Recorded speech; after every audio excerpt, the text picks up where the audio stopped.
Tara! Sa The House of Basi. Nagilian. Para sa Pinas.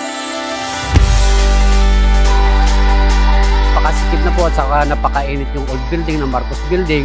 Kaya naisipan po namin noon ni Principal Joel Nunog na gumawa ng resolution para makapagpatayo po kami ng 12 grados na eskwelahan.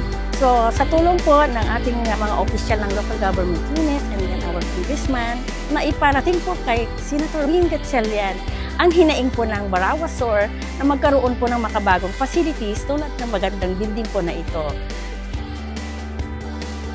Taos puso po kami nagpapasalamat. Ngayon po ay nakakapag-aral na po kami ng mabuti at hindi na rin po kami nainitan, lalo na sa panahon ng tag-init. Sobrang blessing po yung pinagkalob niyo pong building po sa amin.